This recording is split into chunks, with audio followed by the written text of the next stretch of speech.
Okay, so just wanted to make a couple notes on the spring force and its non-constant acceleration. I forgot to make one big point. What kind of motion does something like a mass on a spring have? So we have our mass here, it's attached to a spring, and we displace it from its equilibrium point, some delta x. Well, we saw that if we sum the forces, we get the mass times acceleration, and all we have is the spring force, k delta x, and that's equal to the mass times the acceleration. We can put a number in and figure out the acceleration for that instant, but there is a solution for every instant. And we have to take the definition of acceleration right here and put it in terms of x. If you remember, acceleration is the second derivative of position with respect to time. So we say k delta x is equal to mass times the second derivative of x with respect to time. And we have another differential equation. We have x, and so on this side we have a function of x, and on this side we have the second derivative of a function of x. So there are solutions for that. It's just a little bit outside this class at the moment, but we end up with sinusoidal stuff. So if I plotted, go ahead and make a graph.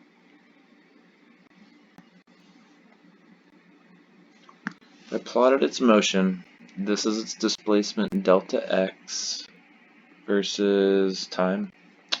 What we would see is, let's say we stretched it out to some position, we stretched it 1 meter. If there's no friction and nothing to slow us down, we're going to see this thing accelerate, move down to a -1 meter, come back through its equilibrium position, and go back, and we're going to have sinusoidal motion. It's going to just continue forever.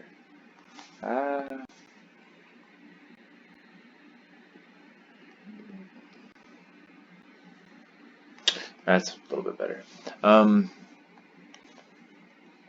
Sinusoidal, so it'll have the form of a sine or a cosine or a combination of the two. If there was friction, we would see some dampening where this gets smaller each time. If there's a dampener, which is an even more complex problem, putting a dampener in there makes it similar to an RLC circuit.